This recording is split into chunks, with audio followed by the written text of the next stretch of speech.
How's it going, guys? Today's episode, you're going to see the continuation and the completion of the build on the 2.8 V6 we're rebuilding to go in the white 88 Fiero. Last episode, we pretty much only handled the bottom end assembly, so that being basically from the top of the block down. That's going to be crankshaft, camshaft, pistons, things like that. All very time-consuming stuff, really, when you got to set it all up and get it installed. And it's very detail-oriented. And there's still a lot of detail-oriented work to come. So, without further ado, I'll jump right into it. And you'll watch that engine become assembled throughout the course of this video to become the thing you see sitting here now. So, thank you for watching.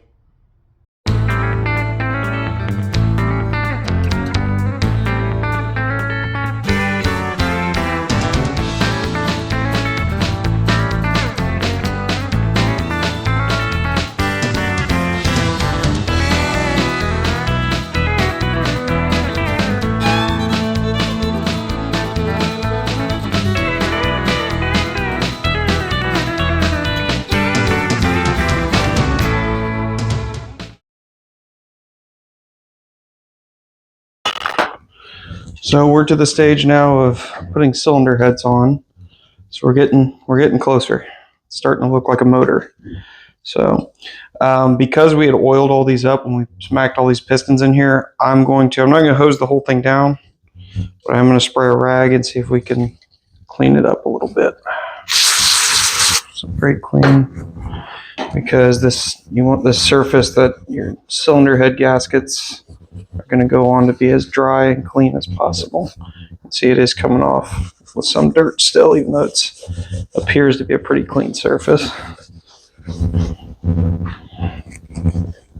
I'll do this a couple times, just try to make sure we get it as clean as possible. We don't want head gaskets lifting or anything like that.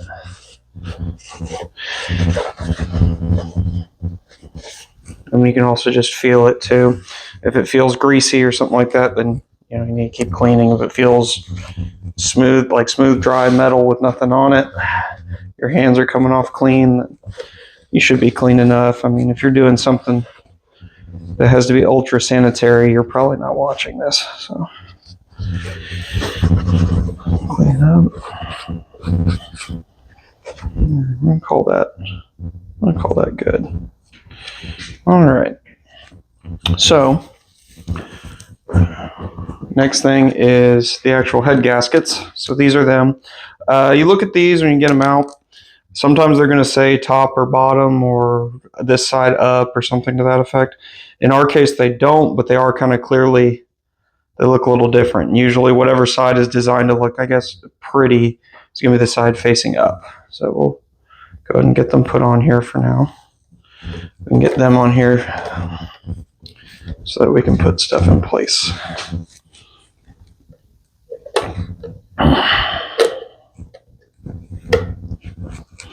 All right. Those look like they're going to stay in place real nice. And what you want to also just go ahead and reality check any one of these whenever you do this. Make sure all your holes line up for all your coolant passages, your head bolts, things like that. Make sure that the actual bore lines up, that it's either dead even with the bore or got just a little bit outside the bore. That way you're reasonably certain it's actually going to seal. You don't want this thing, like if it were, maybe someone sent you the wrong part, right, and it overlaps a little bit, that's going to result in it not sealing correctly, stuff burning off, potentially even debris in the engine. So we don't want that. But all right, so next thing is going to be drop some cylinder heads on it. For future reference, if you're doing one of a Fiero at least, it is going to matter which cylinder head is the front or the back, only because of the coolant temperature sensor location. And in this one's case, we know that the transmission bolt's here, so this would actually be turned around the other way in the car. But we know that because the transmission bolt's on this side, we know that, let's see, reality, the transmission bolt's on this side, that means this is going to be your forward bank, because your distributor sits here, this is your forward bank, so this will be your front cylinder head. And again, this only matters for the coolant temperature sensor placement and if you still left bracketry on your cylinder heads, which I did. So in my case, I got one here. Got a cylinder head. Let me set this down here real quick for just a second. I'm going to go ahead and wipe, get it to stay in place. We'll wipe it down a little bit too. It should be pretty all right, but just clean it up. And obviously you can see this cylinder head has some debris in it still. It's burnt on. If this were a higher budget thing, I'd probably be more inclined to try and clean that out, but not too worried. This set of cylinder heads came off of one of the engines that, if you watched my Fiero story time, these were the heads that came off that engine that ate sand in Port Aransas, and that apparently is the cylinder that, or one of the cylinders that lost its rings entirely, because it has the most oil burn in it. But these should all still be fine. These heads came off, they got cleaned, and then they got put right back in a box. I don't think these are going to be a problem at all. Even still has my spark plugs that were in it. We'll see if I am so budget conscious I leave those in. But it should be clean enough. Okay. So, again, just make sure when you go to drop this thing on, you don't have any debris or anything sitting down in your cylinders, because the last time you're going to see them. Nothing solid. If you've got a little bit of rag fur in there or something like that that's combustible, it's not a big deal. But you want to make sure there's not any metal shavings or tools or anything. So I've got the cylinder head ready to go. Just drop it. Make sure it lines up with your little studs. And they should hold it in place, so until you can put bolts in it. And don't be worried about these rockers and their orientation. We'll get those figured out here in a minute. We go ahead and start putting head bolts in it.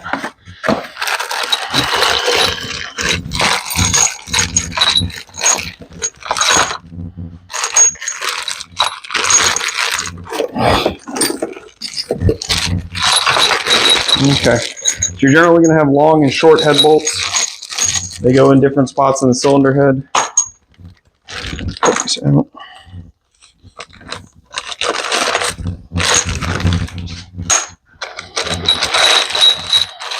Again, every engine application might be a little different, but at least in this one, and the most I've seen, you tend to have longs and shorts.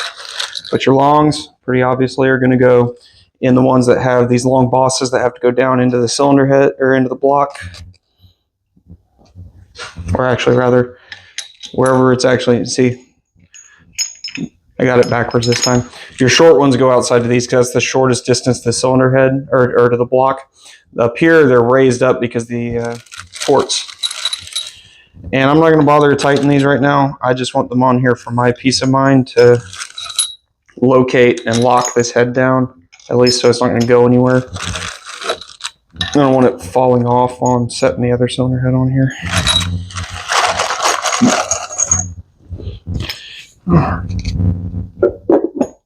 Place. Okay. So that's now set in place. We put some bolts in it so it doesn't move. Like I said, this is starting to actually look like an engine.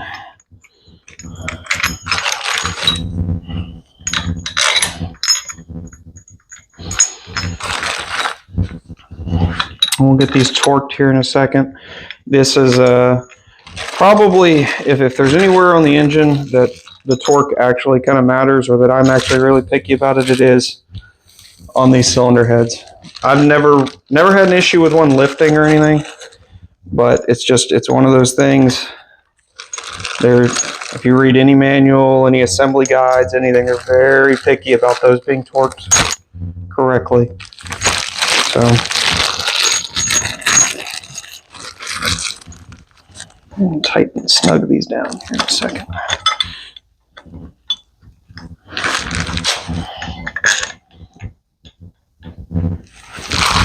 Okay.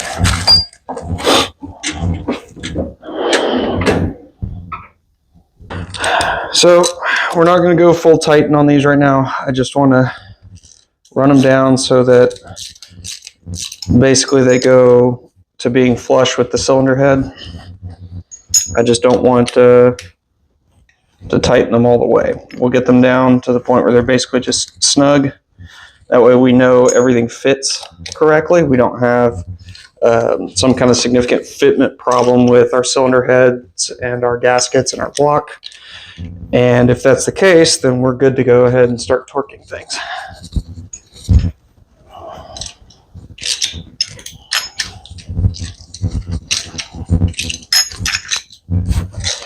And you do need to be very careful with these. I've had them before. I have broken head bolts. So if you have one fighting you a little bit, work it a little bit. Maybe even, I've done it before. It's not necessarily totally advised, but you can lubricate them a little bit to get them to go in. And that one, you can see it's basically looks like it's fighting rust. So let me commit the cardinal sin. Put a little bit of WD-40 on it and see if it'll help encourage it.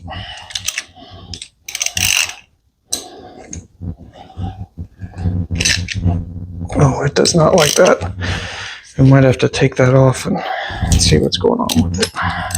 Let me see if I can get these other ones to go though.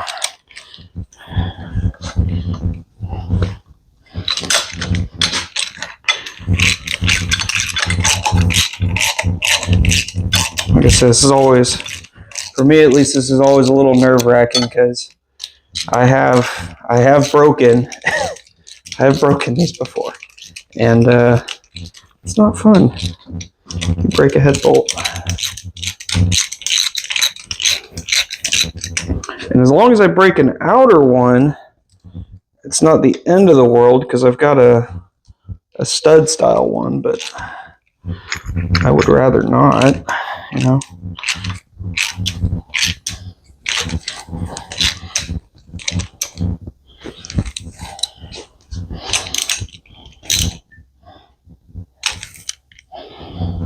Ooh, okay. May just have to run a chaser or something because that's just a super bad corrosion.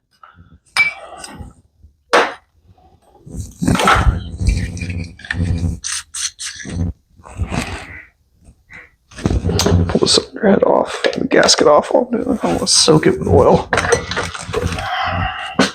And I'll bet this is what's going on the other one too. It's just really bad rusty corrosion. I wonder if I've got, I bet I do. I was looking for just an old head bolt because I've kept them before.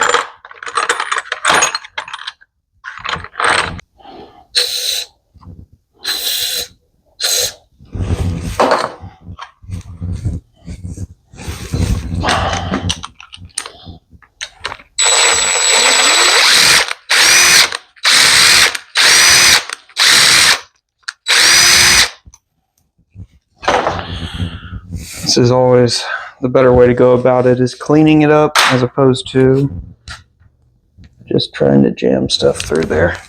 All right, let me see if my new fancy head bolt will run down there just fine.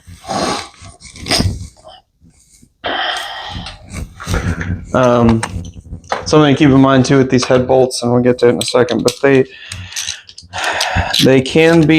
are torqued to yield, which means they're one-time use, which means, I'm not actually certain about this, but they might kind of sort of come not quite the right size because they're meant to stretch.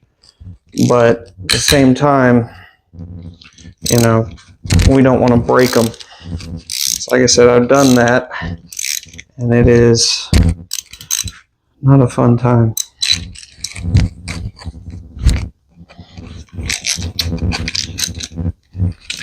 But when in doubt, get in here and clean these things out instead of trying to force stuff to fit.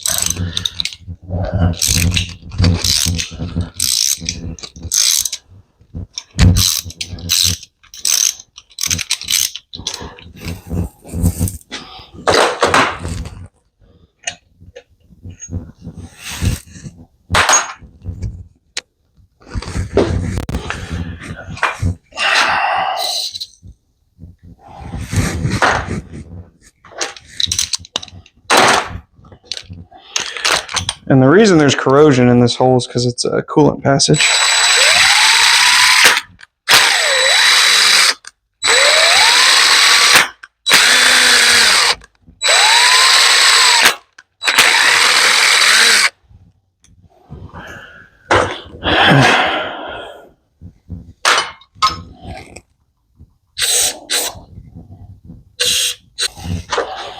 That's a lot better. I'd say that's cleaned out. And we'll start it with that bolt this time, as opposed to, since it's the slightly weird one, just in case our cylinder head needs a little adjustment in place, we'll have it. Important, just in case this is the time that it works. Don't forget to put your head gasket back on. Not like I've ever forgotten that. All right, cylinder head in place, and we're gonna have to pull the other one off too. I'm sure. Do the same thing.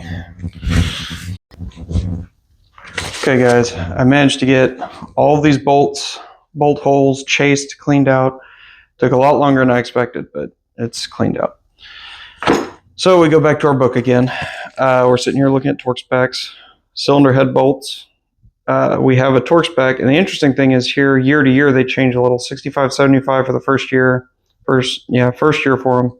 Then 65 to 90 is your final. But they do have a caveat here.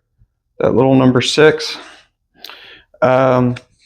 Basically what this is giving you, it depends on the year too. We're going to assume this is a later one because I'm pretty sure it is. It's not an 88, but it's a little later. But they give you a sequence. First step, torque all your bolts to 18 pound-feet.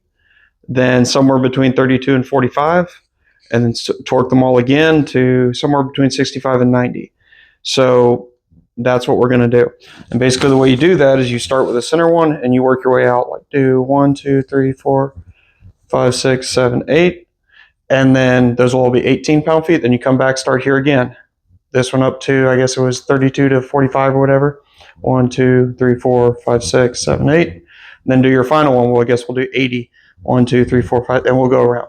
So let me go ahead and grab the torque wrench and we'll start torquing. So no torque yet. Come up, 18.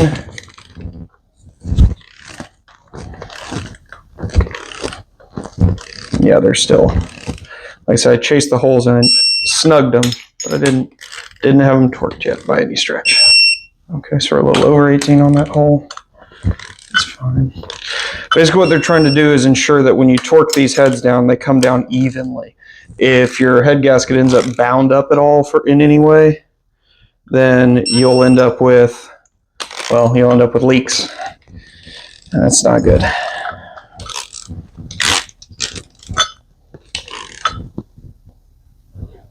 And 18 pound-feet is very, very low. All right.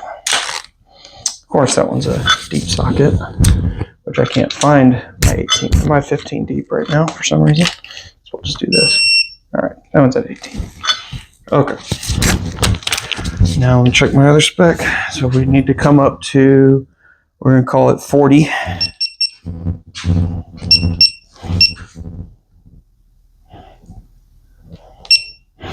going to split the difference on these. We're not going to go as hard as we can to the maximum torque spec, but it's 40.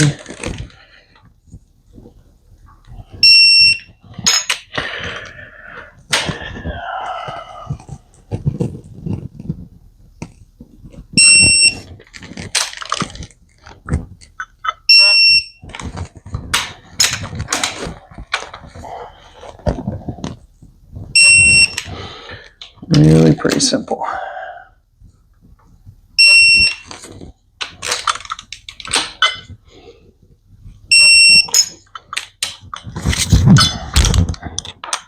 It's the one that's kind of being a pain.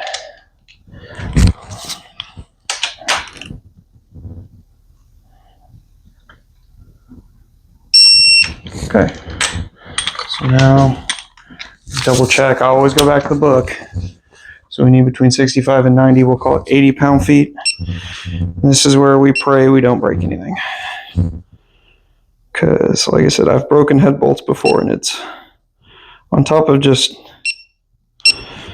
being annoying, it's expensive. All right.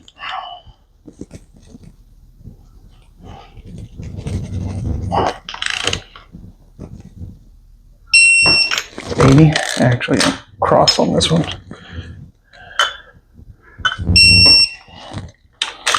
Which is really the way we should have been doing it.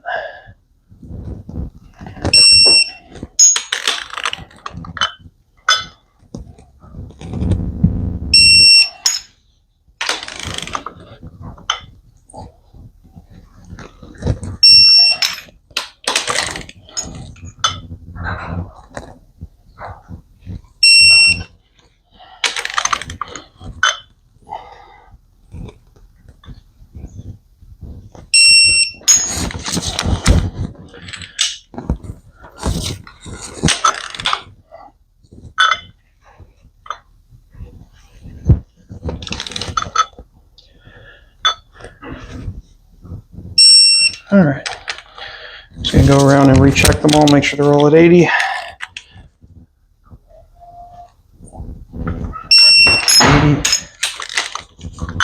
80, 80, 80, 80.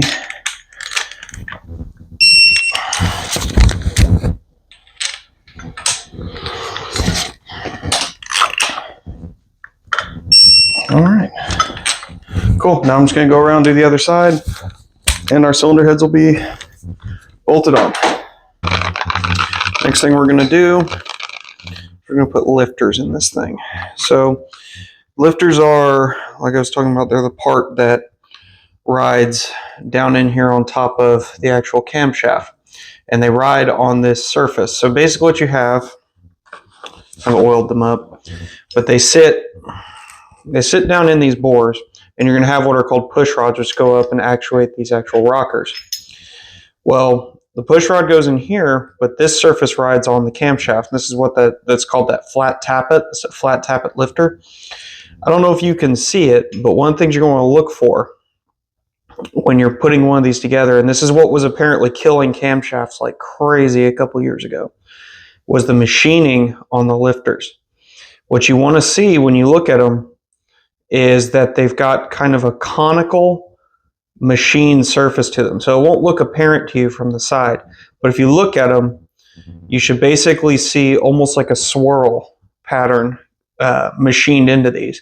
And the reason that matters is because when these are down in their bores, like so, when these are down in their bores, they're actually spinning as they run. So these things will rotate. And as they rotate, that's how they ride on the camshaft. So that they don't, kind of like a roller.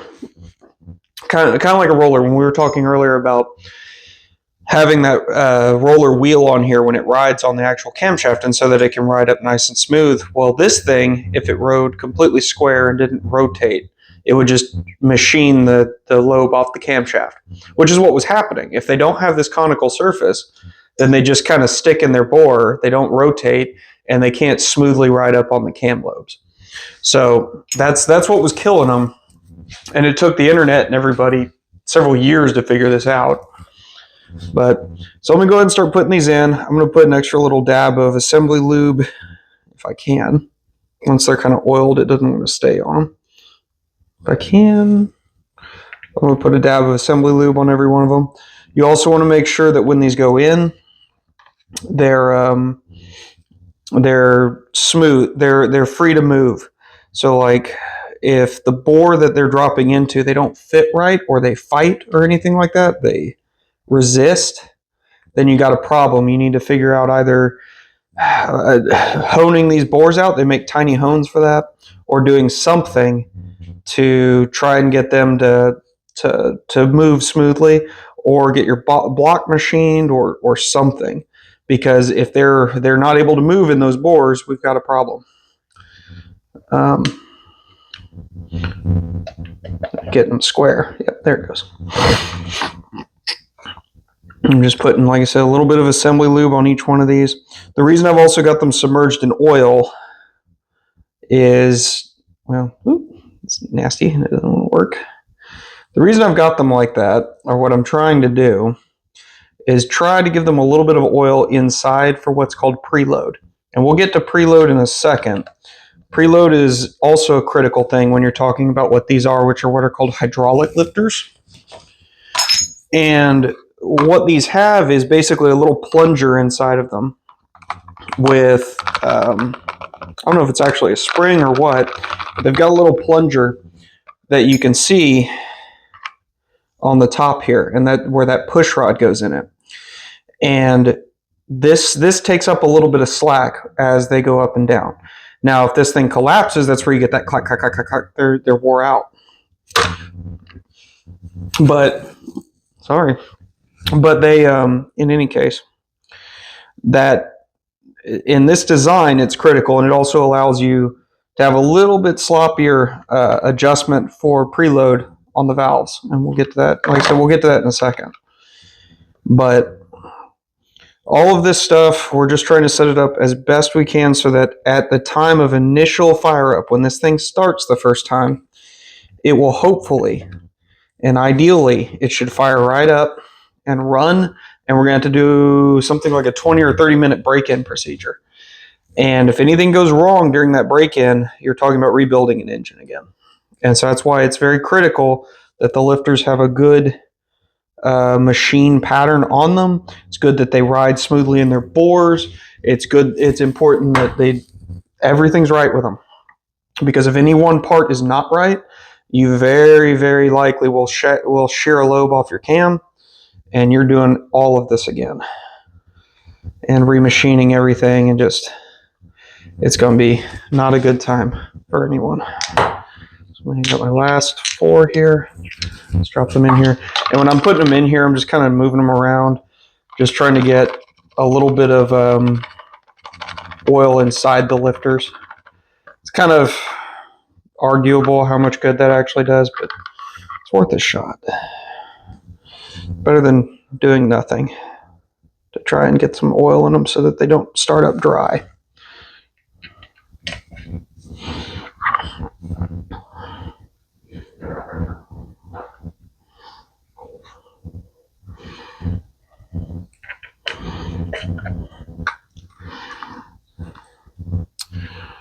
Let's get these in here.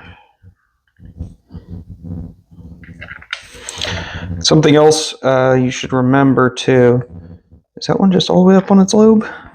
It is. That's at the very top. Okay. Something else to remember too is when you're assembling this, and you're going to see in a second, you need to remember to put your intake gaskets on, your lower plenum intake gaskets, before you actually install your push rods.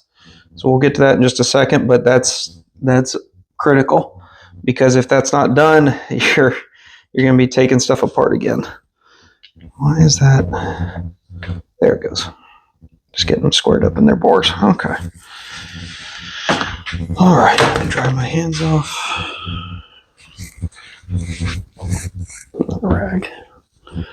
All right. Let me grab those intake manifold gaskets and we'll put them in, because what's going to happen is they're going to be sitting in here across here, and the push rods are going to go through them. And if you do it in the wrong order, then you have to like compress these, take your push rods back out, put them back in, it's a thing. So we make a tool for it, and I have it, but there's no reason to have to do it. So let me get those intake gaskets. All right. And this part right here will be taken up by silicone. They sell like little inserts, and I think they come with inserts. Just silicone this. We'll get to that in a minute, but that way you know it'll actually be sealed. So, all right. So we've got this in place. Now we can go ahead and look at installing push rods and setting lash. So these are what are called push rods. These go in here, and as the camshaft rotates, these lifters get pushed up. These lifters get pushed up on the various lobes they're on. And as they come up, they push these push rods up, And these rockers will then push down the valves inside the cylinder heads, which allows air in or exhaust out, depending on if it's intake or exhaust. And then when it comes off the lobe, it releases it, and the valve can shut. The rocker will relax and allow these valves to relieve and come back up. So the way that you set these, first off, take a look at them. You'll be able to tell. Ideally, if when you took this apart, if you recorded where they went, that's great. It's really not that critical. The big thing you need to keep in mind, or should keep in mind, just look for the shiny part that's usually been riding in these little channels, just because that'll kind of line you up with where they need to be. And then we'll just put back. All right, so I need to back some of these off, and we can go from there. All right, so what we're going to do is we're going to take our push rods here, and let's see, can I just put a tiny bit so let's see if this works. Can I put like a tiny, yeah, it might be more trouble than it's worth trying to do that. No, I can do it. Just put a little bit of assembly lube on this smooth surface on each one of them. Basically, you're just going to set it in here, and for now, just, that one's, I have to take them all the way off. It's been a minute. Okay. Get yourself enough room that you can get your push rod down in the cup on the lifter and in the cup on the rocker arm. That's basically all you're trying to do for now. Put a little more on this one. And you can check these on a table. If you haven't had anything hit, you shouldn't really have an issue like mechanical interference within the cylinders. But you can roll these on a flat table and you should see them. They should roll smooth. If they start to wobble, they're bent and they need to be replaced. Because bent push rods are going to mess with all kinds of stuff, and it's just not going to be a happy engine by any stretch.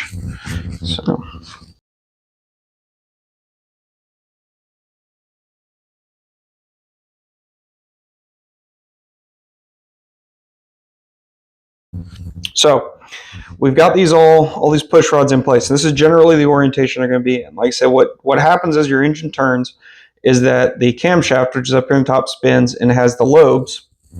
Pull this old cam out and I'll show you. So it is spinning in here like so. And when this lobe comes up, it's going to push that lifter up. And it's going to push that rod, which is in turn going to lift the front of this rocker arm. It's going to push the back side of the rocker arm down, which is then going to push the valve down. And the valves are like, they're in the bottom of the cylinder heads. They're basically like a plunger. They go down into the cylinder, which in turn opens them. And each one is on a port.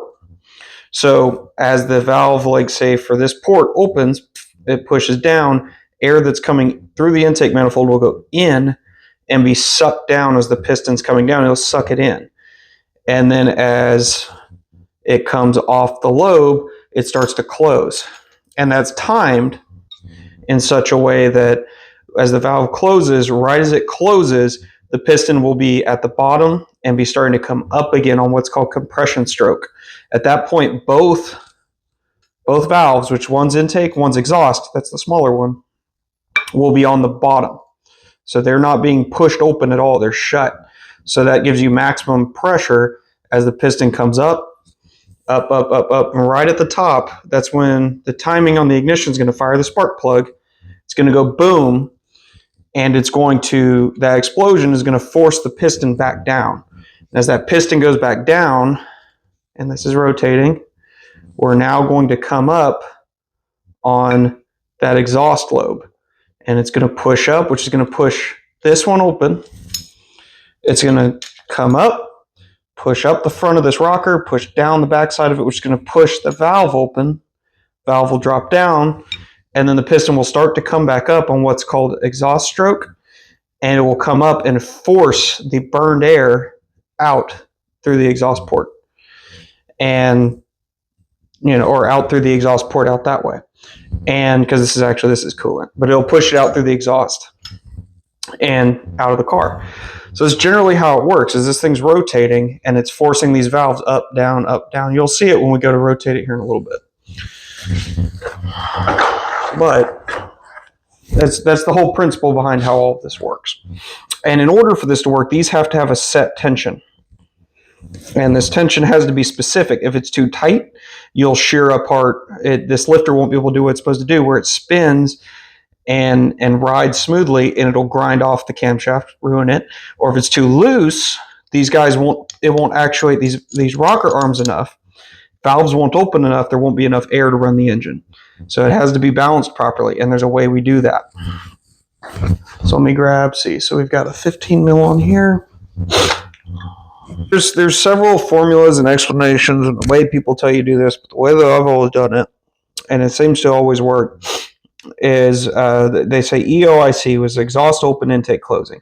Now ideally you should only have to rotate this engine over one time, and that's important because you want to keep as much of the assembly lube on the camshaft, because you got to keep in mind, as that cam turns, the more times we rotate it over, there's going to be less assembly lube between the lifters and the cam because it's pushing it off. So to set tension on one of these, right? So I've got, let me move you over so you can see a little better. Okay. So in order to set one of these, so I can see, actually for the purposes of this, I don't even care if it's intake or exhaust. I can see that on this cylinder, which is these two side by side, I have one that's clearly open. So if it's open, the other valve has to be shut, because if a valve is open, the other valve is shut. You're never going to have full overlap. So the way we set this, and these are knurled, so you can't just spin these all the way down. They're eventually going to get to a point where they're going to fight you a little. But we're going to tighten them, and there's a specific way. So you want to make sure that you have your ratchet on here, that it's on the nut. But let me spin it down. You first take the play out of it. Get it down so that there's no sloppy play.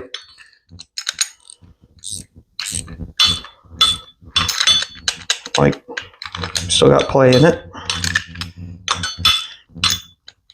Getting down. Almost there. Basically what we want to do is, and this is, get your socket on here and just barely turn your ratchet so that you're not actually resting any weight on the rocker arm or the little washer in here.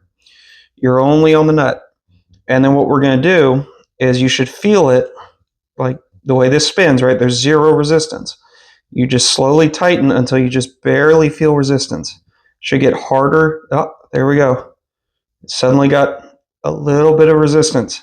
I can still turn it, but there's resistance now. Well, that means we're at what's called zero lash.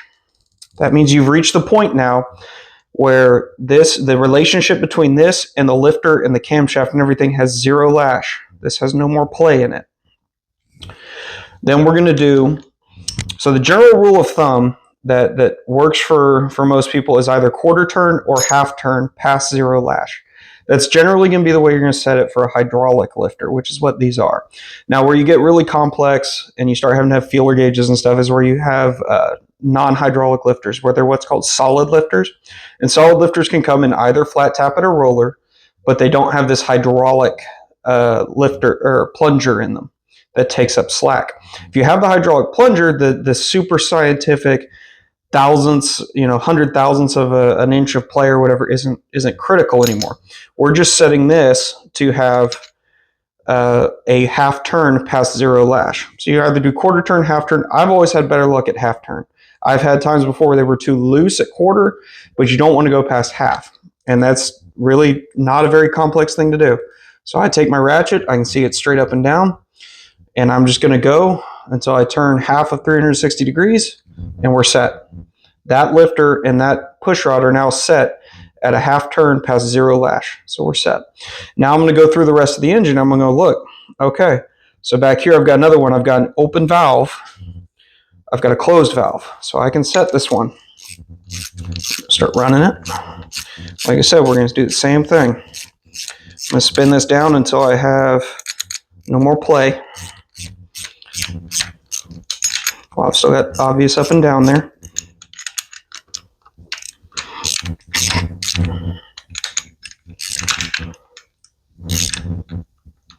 Okay, we're down to the point basically where you stop being able to lift it up and down.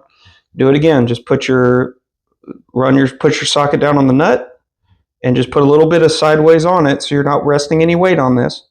Grab with your fingers and turn it and just slowly tighten the nut until you reach a point. Right there. Got hard to turn. Go a little bit further. Okay, I'm gonna back it off actually just a tiny bit. So like I said, I've got, all right, so it's right here. We're free to move. I've got all the movement in the world. And now I've got a little bit of resistance. We're at 0 lash. So I'm gonna take my ratchet, put it up here straight up and down, and then just set half turn. We're now at half turn past 0 lash. And you can either document these on like a piece of paper, or you can go ahead and you can just look at them. Any of the ones where the nuts are down, where they're tightened down, those are the ones you've already done. Don't need to worry about them. The rest of them, the ones you need to go through. So like I said, on this one, these two, it was clearly obvious I've got an open valve. Well, I can look over here and I've got the same kind of deal going on, although we've got just a tiny bit of overlap. Same deal on these. They're close, but these are even. So these are ones that are going to be closed. They're probably on compression strokes. So what I'm going to do is take my wrench and turn it. And this is going to be the first time you're probably going to see that what I was talking about, the way they actuate the valves. So grab my wrench so I can do this. All right, wrench on here.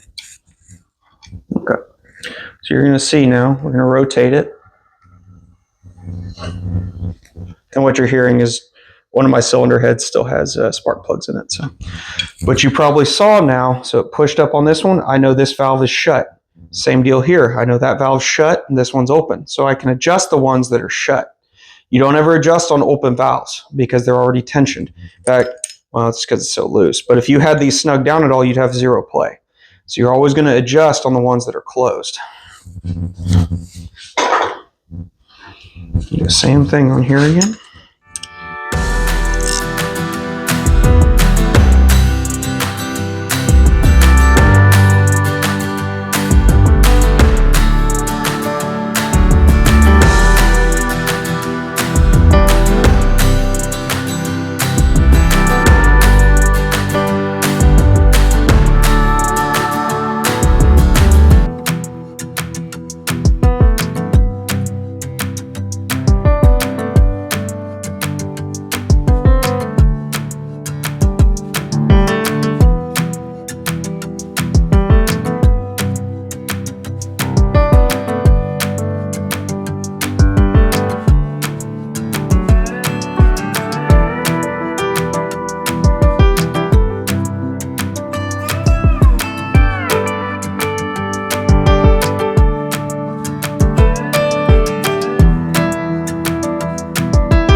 Okay guys, I want to show you something that I had actually forgotten because it's been so long since I did one of these. I went to go start putting the timing cover on this thing, and I found we had an interference problem. It wouldn't lay flat. It would just keep banging here. And what I found out, or I started looking up online and figuring out again, the bolts that go and hold this cam gear on, the upper timing gear, they're actually a lower profile bolt. And you can kind of tell looking at them that they're kind of lower, they've got a lower head than say like these guys, the ones that are holding the damper on.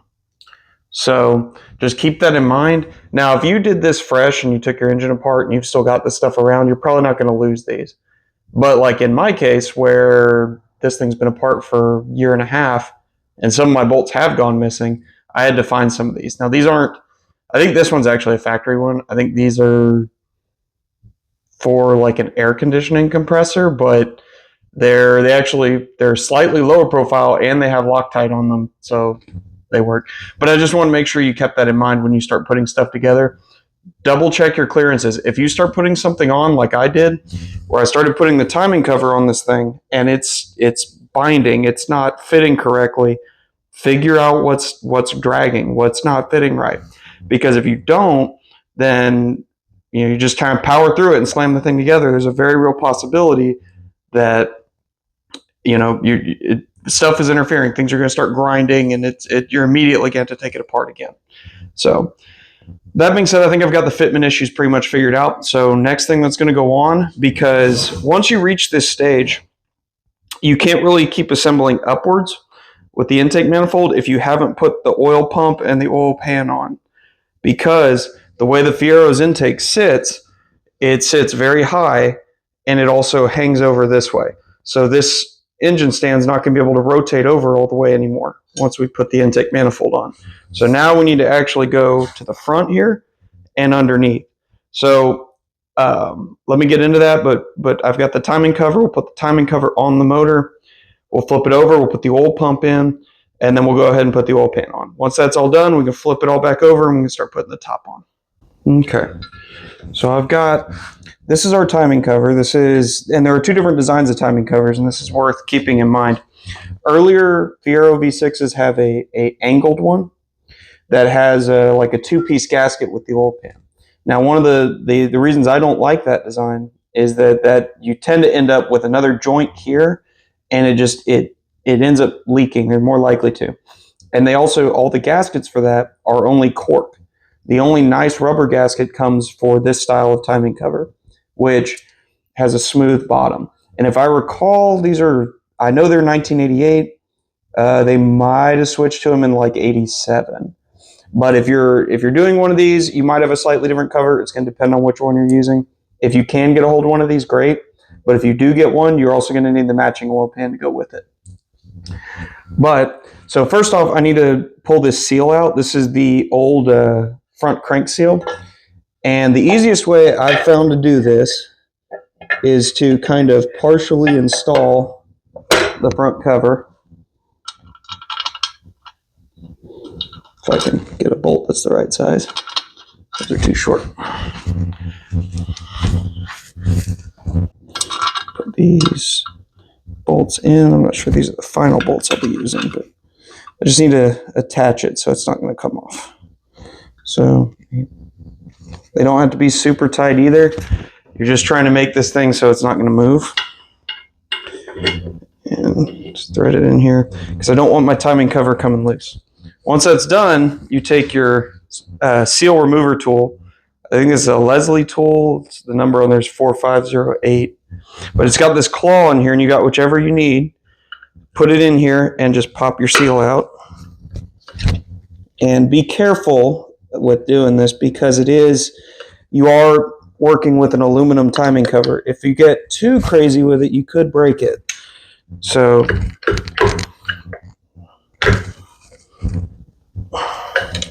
but these seals can be a huge pain to remove, especially if they've been in here a long time. And you just got to kind of fight with them. And they'll start to walk their way out. You just got to make sure your claw is actually on the seal and not on the just the rubber seal portion. It's actually on the outer metal, and it's not on the cover itself. It takes a little bit of force. This one's been in here obviously a very long time, so we'll see what we have to do to remove it. When in doubt, you can also use a punch and a hammer, as long as again you don't damage this. As long as all you're getting into is the seal itself.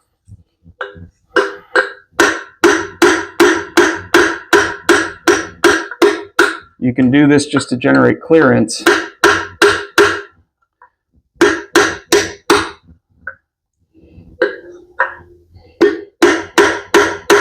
Just work your way around until the seal starts to fold up.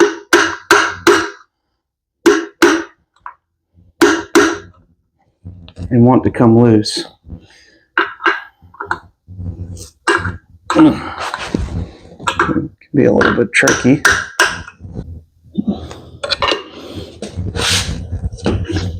There we go, see? And you can manipulate it and it comes out. Now, if you had this and this had survived, you can sometimes use this to drive the new one in, but obviously this one was pretty badly mangled. But just clean it out. You really shouldn't also have to apply really any sealant, because the new one comes with kind of a thin layer of sealant right there on it. That's what that red is. And if it needs any more than that, realistically, probably this cover's damaged. It needs to be replaced. But if you are having issues, you can, if you need to, put a thin layer of silicone on here. But the problem is, when you hammer it in, because the clearance is so tight, more than likely it's just going to press it out the sides. But if you feel the need, you can. But we're going to go ahead and just hammer it in here, and it should be fine. But now that that's been done, we're going to go ahead and pull this back off again so we can put the seal on the back. And put the gasket on. Which, this is another intricacy of the design. The way these timing covers are designed on these cars, the water pump actually secures the whole top part of it. And unfortunately, I've got this nice, pretty, we sprayed it, painted it water pump.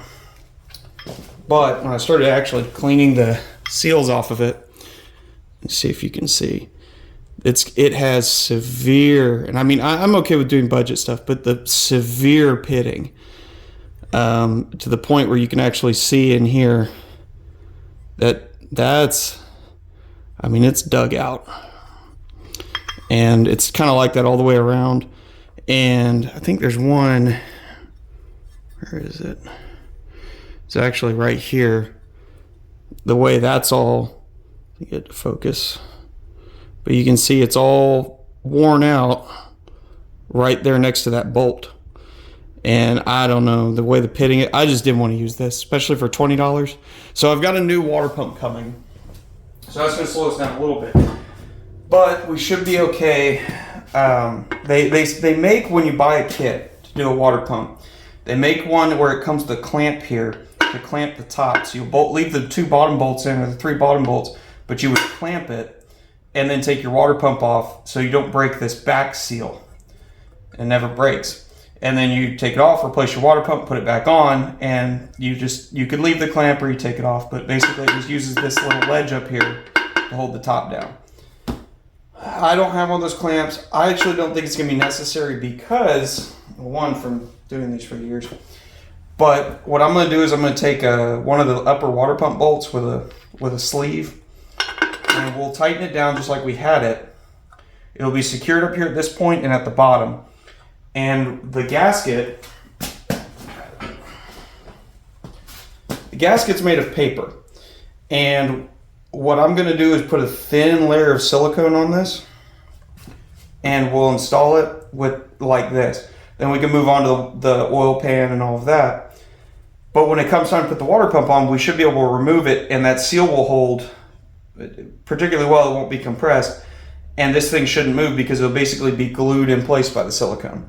And the silicone that we're using is this stuff, which I think I've shown you before, is Permatex Right Stuff, which is a 90-minute silicone. They actually say that you can basically install stuff, wait 30 minutes, 90 minutes, and then just drive the car.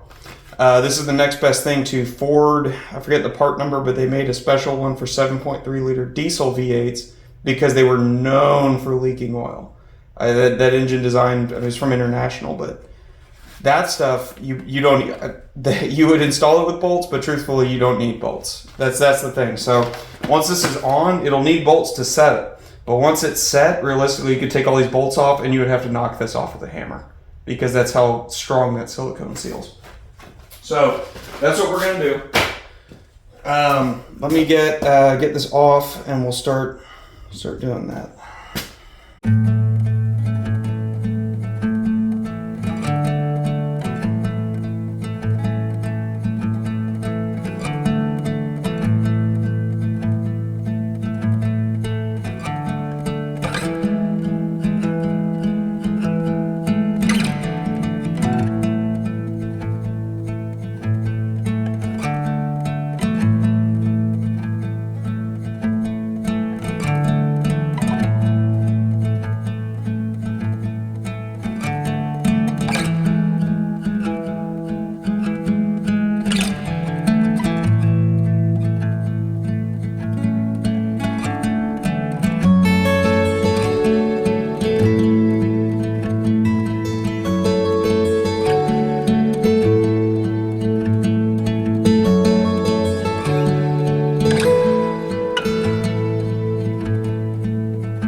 So now we've got our pan installed. It's locked down. So we shouldn't really need to worry about it. So let me go ahead and tilt this guy back over. It's start getting real heavy now. Okay. That's all right. Ready to start putting stuff together. All right. An intake gasket in place. Okay. All right.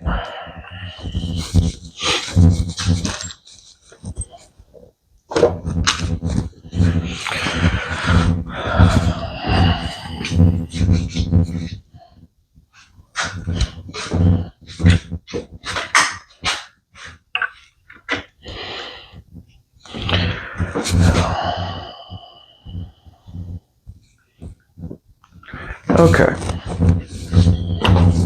So let me wipe this down a little bit. We're getting close. We're getting pretty close to being assembled. Now, let's see. So I've got the intake gaskets on here. I got kind of oily. That's great. Just clean off a bit here. Luckily, that's not hugely critical, or it's not going to matter a lot if there's a little bit of oil contamination on these intake ports. You wouldn't want a lot. A little bit of fresh oil on it is honestly not going to hurt very much, because these intake ports really, since it's air that they're sealing, it doesn't particularly matter. I mean, you want the surfaces clean, but it's not like they're keeping a fluid out. I mean, air is fluid, but it's not a liquid. And so as long as they're sandwiched in there, they generally do their job. So we are going to have to put a little bit of a wet seal on here, though. We have to put a little bit of silicone in these grooves right along here. They include in these intake sets, let me see if there's a pair of them in here. Looking at my, or did they not even include them because they're worthless? Well, I don't know if I've got them, but basically usually they include some kind of little pieces made out of cork like this that'll drop in here and here. I would generally never use them. They push out, they don't seal, cause more problems than they're worth. But what we can do is we can install the intake gasket and just put a little silicone there, and that'll take it up for us. So what we're going to do is put just a little dab, make sure you get a little just under the ear of that intake gasket. You know, put a bead in place. So I'm hoping I got enough. Make sure it runs just underneath that gasket so that it will actually seal with it.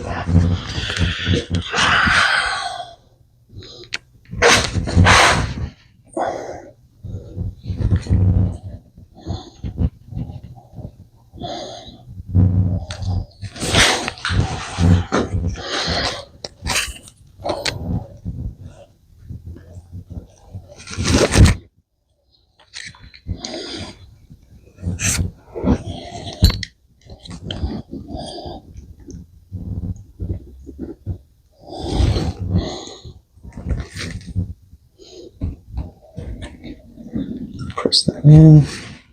Press that in. All right. If you got a little bit extra, just put it in there. All right. I think that'll do. It is possible.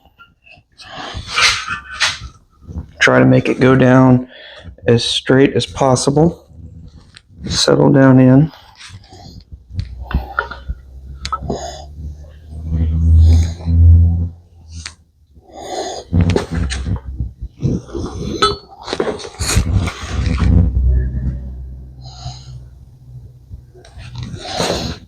Okay. Start putting fasteners on that. So let's get these nuts on here.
All right, next thing up is going to be these valve cover gaskets.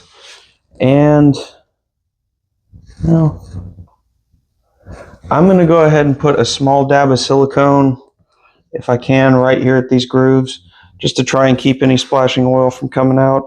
Other than that, though, these valve covers can generally go on dry. You really don't need to worry about having a sealant.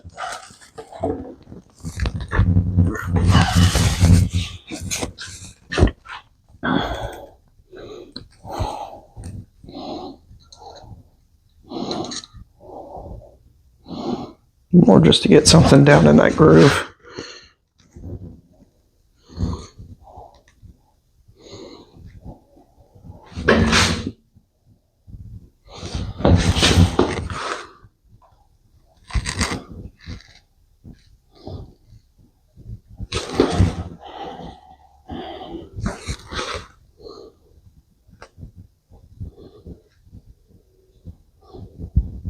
All right. So that's done. These, but like I said, so these gaskets, it's the one thing actually that I think on the Fiero they did an extremely good job of, is these gaskets. So from the factory, every one of these cars came with these nice cast aluminum valve covers, which if you own a Fiero, you're very familiar with, but all the rest of the Chevy and General Motors products got the lame stamped steel ones that have to use the little cork gaskets. These nice aluminum style ones, which were actually pretty modern for the time and probably pretty expensive to make in comparison to the stamped steel, can take these nice, actually reusable blue Velcro gaskets. They're really nice and they seal extremely well. So if there's one thing they actually did design correctly, it was the valve covers. So let me drop that on there. All right, that one's in place. This other one together, we're gonna start putting bolts in them.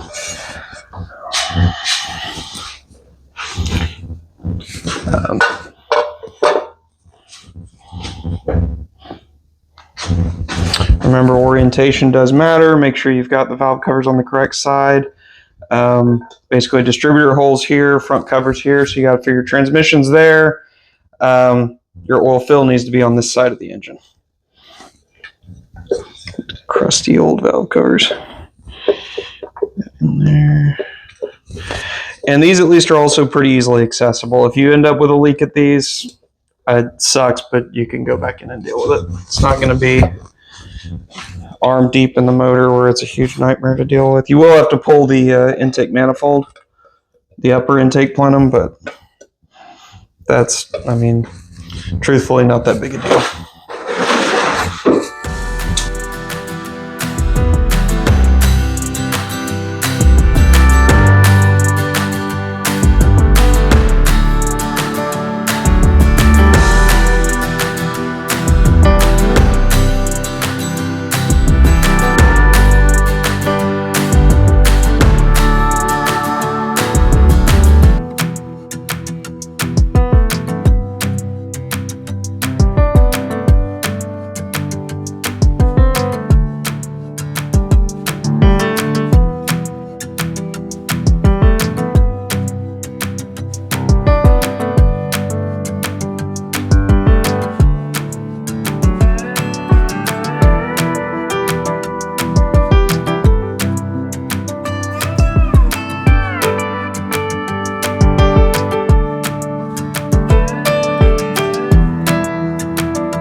Next thing we're going to do is go ahead and put the fuel injector rail on.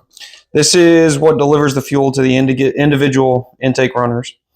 These are injectors actually that are a little bigger than stock. These are 94 Camaro V6 injectors.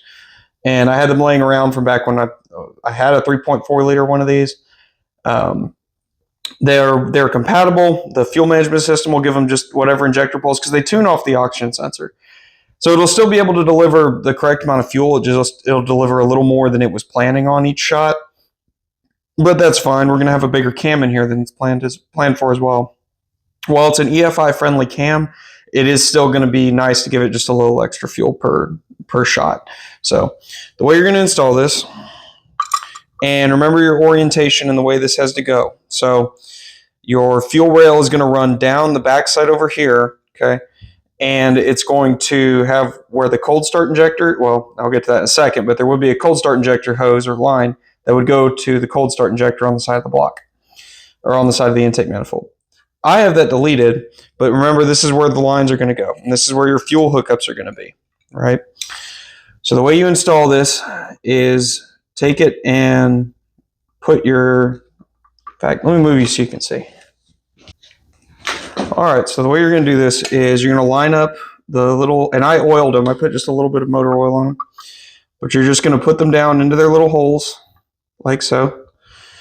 You need to do it on both sides. Make sure they're squared up. Nothing's binding. If you pinch one of these O-rings badly, it could tear, and then you're going to have to replace it. So once they're all lined up, though, and they're basically going right down in their homes, you just press downwards and just kind of work it. It'll pop in. Just kind of work it left and right till they all just pop down in their homes. You'll feel it. They'll kind of thud into place. And then you'll put your keeper bolts here, and that'll locate it and keep it from moving around any further. Once this is done, you've got your fuel injectors in. Now, like I said, getting back to this is a common leak point on 2.8s of this. It doesn't matter, honestly, if it's a Firebird or Camaro or a Fiero, is this guy. The particular O-rings that are specific to the cold start injector are just kind of a pain. They're hard to find. This is one I plugged years and years ago with JB Weld. And while it looks ugly, once the intake plenum's on, you don't see it and it works fine. And there's been plenty of discussion over the years and years and years that basically the Fiero didn't need this cold start injector. I mean, I guess if you're starting these things at the North Pole, but realistically, you don't need it. So I'll have to cut off another one like I did on another intake manifold and plug it down here. I'll see if I show you how to do that. But important thing is just that's going to be a massive intake leak if we don't plug it. But that's getting the rail in. So after that, now we just need to drop the harness in here. There's a little harness that plugs into these, and then the upper plenum can go on, and we can drop the distributor in this thing, and we're getting there. We're getting just about close to finish. More like the ones that are actually supposed to be in here.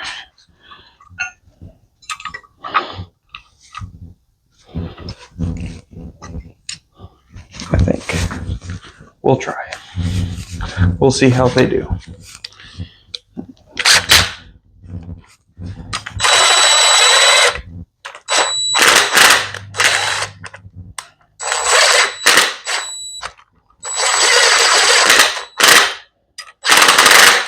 Okay, fuel rail's in place.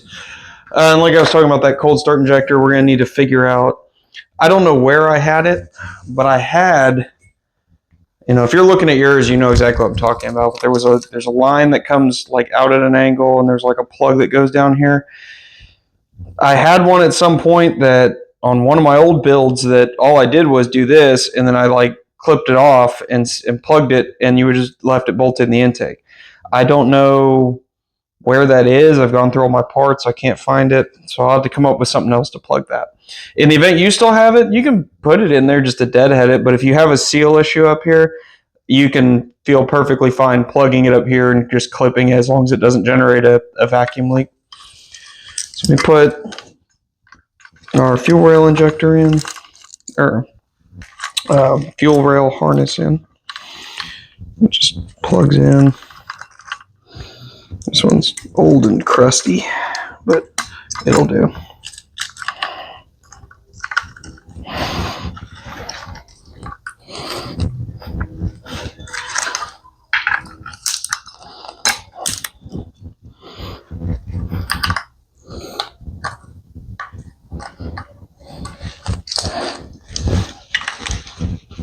might have to help them by pushing the little clip down on them to get them to actually engage. No one's missing a clip.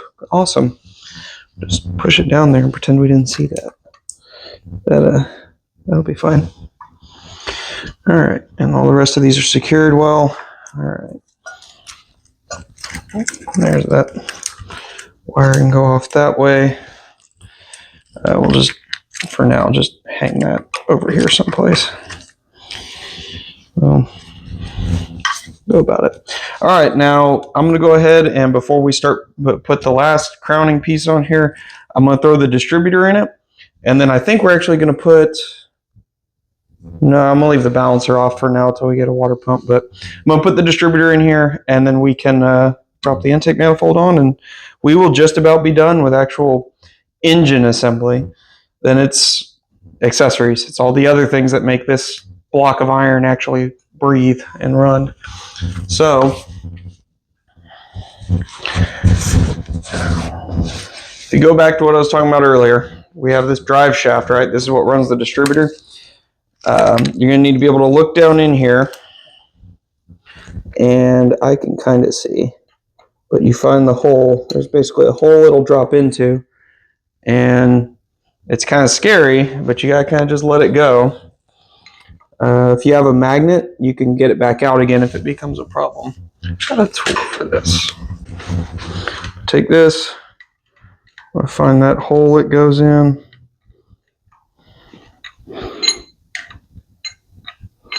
So much easier if I had a flashlight. Ah, there we go.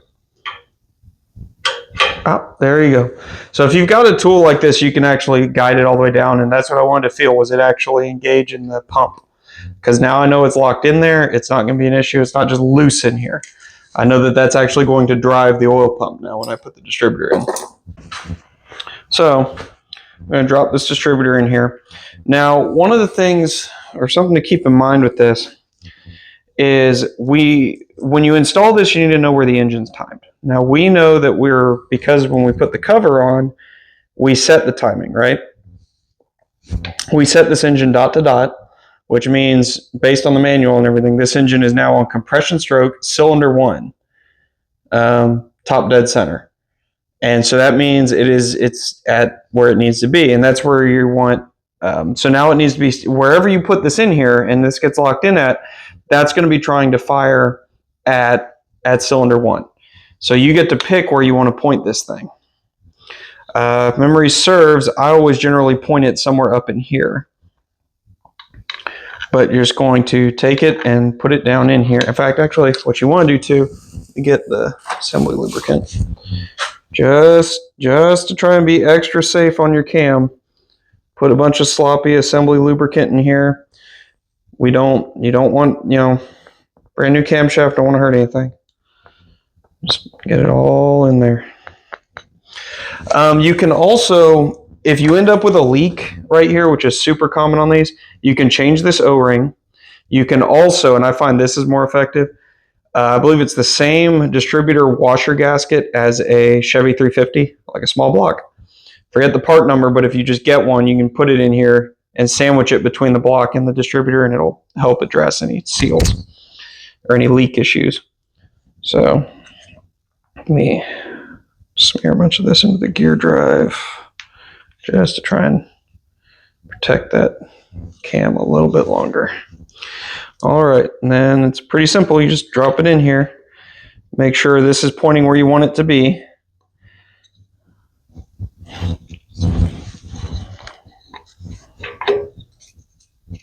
And like I said, you can basically get this wherever you want, as long as it eventually drops down and goes flush.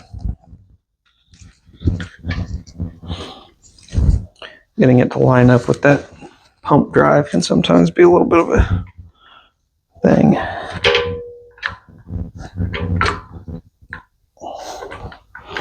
If it's not quite lined up right. Get the grease off my hands. Ah, no, it's a dirty rag. The problem we're dealing with here, that I'm kind of finagling with, is that pump drive shaft is obviously one shape. I believe it's octagonal, and it's trying to engage in the bottom of here, but you've also got the cam teeth are just slightly out of phase, I guess. So it's just getting all of it just right. And you might have to bump your engine left or right just a little bit.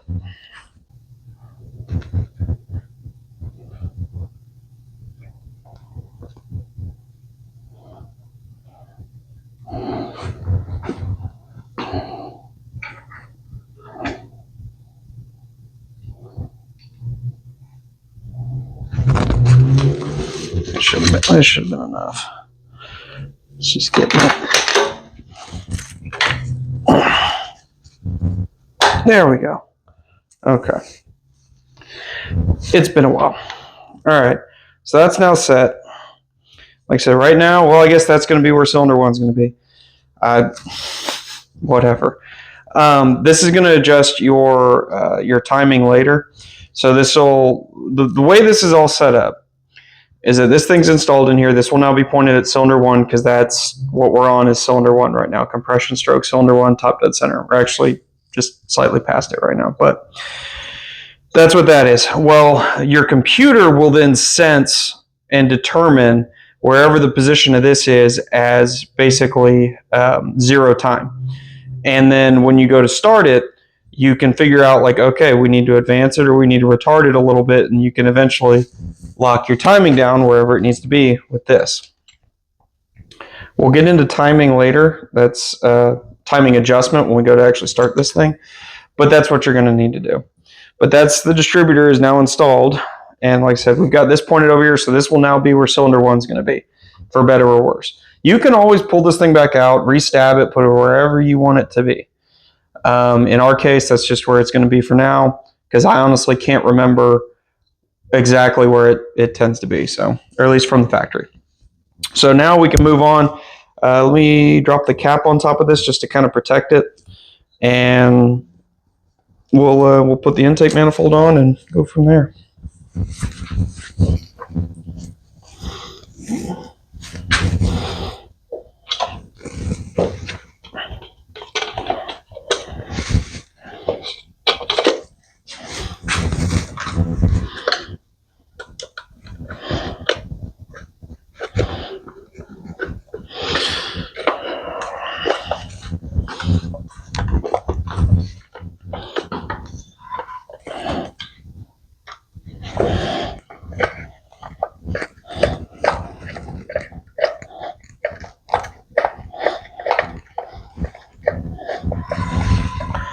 And we're going to have to pull this back off again at some point just to reference it, but for now it can be on here.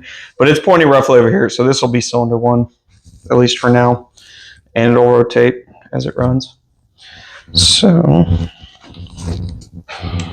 all right. So these are going to be your intake gas, your upper intake plenum gaskets. Make sure that you line these holes up. If you put this in here, they'll look like they're going to fit. They might not. Make sure that all these bolt holes line up correctly, just so you don't got to take the intake off more than one time. All right.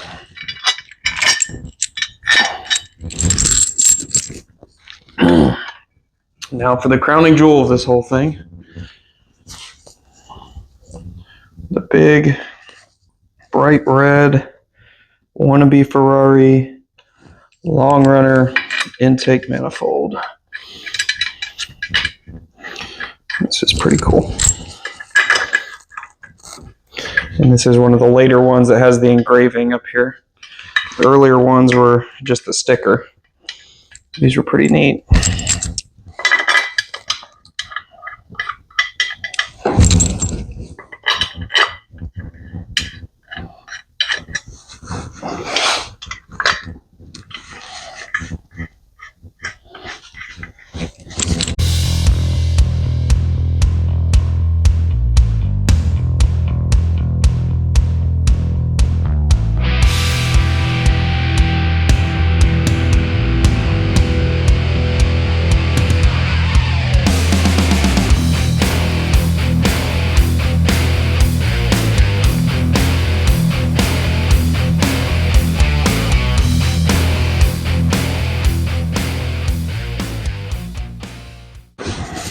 All right, guys. So that's going to cover it for basic engine assembly. There's still a ton of extra little things that need to go on this. There's lots of little sensors and brackets and chinguses and everything that's involved to make this thing actually run. Because right now, while it's all assembled, this is effectively a giant boat anchor that doesn't have anything intelligent working with it. So it is going to need the rest of its engine harness. It's going to need all of its accessories and stuff like that. But that's all going to be in a separate video because that's going to take a lot of time, a lot of this video as it is. I'm not sure, but it's going to be fairly long. But the reason I wanted to do something like this is so that, you know, I remember when I was building my first one of these, there was write-ups on general engine build, stuff like that, but I didn't find anyone that was quite doing one of these the way I wanted it done. So hopefully you kind of enjoyed my take on it. I don't mind being a little sloppy, where some like being a little more of a perfectionist with it. I think what we did here is a lot closer to the reality of what a lot of people are going to be able to afford to do or are willing to pay to do on these cars. Because although they're getting valuable, they're still not super high-end vehicles. They're definitely budget built kind of cars. But I'm excited for it. So it's going to be, just to recap on it, this is a standard 2.8 V6. It hasn't been bored. It's just been honed. It's got new rings, new bearings for the most part, new seals. It's got a comp 260 cam. I'll put the specs in the description, or at least the part number. But it's got a comp cam in it that's EFI friendly, so it should work well with it. It's just going to be a little extra power. I've got a chip that I can put in the computer that'll just, really, it just makes it think it's cold outside, but it'll give it a little extra fuel. It also has the larger injectors. So this should run pretty well. And it's going to be fun when it's inside this car. So I've covered this car on the channel before, but if you hadn't watched any of that stuff, it's a 1988 Pontiac Fiero 4-cylinder car. This was born as a base model. And it has had people add little things here and there over time, kind of throwing the catalog at it. Then it went through a period where it went from obviously an owner that loved it to an owner that maybe loved it but didn't have any mechanical capability at all, and it just fell off. And then I got it, and it was in really rough shape. I rebuilt the engine that's in it, and that engine's fine, but this is better. This will allow us to run a bigger, better air conditioning compressor, which oddly enough is actually the biggest reason I'm doing it. And it will be, you know, an extra, 30, 40 horsepower. Should be a lot of fun. But the next video you'll see, we'll probably be getting this car basically a make ready. I don't know if I'll roll it into the full swap, or I'll just do a make ready video and then a build. But we do still need to do some things to this car. This thing still needs, I need to drop the tank, put a bigger fuel pump in it. I need to do a little bit of messing with the wiring because the harness I have for it is not for an 88. Because finding an 88 V6 manual harness is nigh impossible, because everybody who's doing a 3800 swap or something like that needs the connections for the body buys them and immediately hacks them apart. So finding one that's original that hasn't been messed with, that's hard. But luckily the wiring's close enough, I should be able to just switch over and adjust more like an 86, 87 harness to work. We'll see. But it should all be doable. But I'm excited about that. That's going to come in the next couple videos. This thing's assembled for now. Next time you see it, it'll have everything on it, and it'll be going in that car. So thank you for watching. If you appreciate or you enjoy watching these videos, that's great. Like, comment, subscribe, share it with people. The more views I get, the more it encourages me to keep putting this stuff together. And you know, it's cool stuff. I like sharing it with people. So that being said, thank you for watching. You have a good day.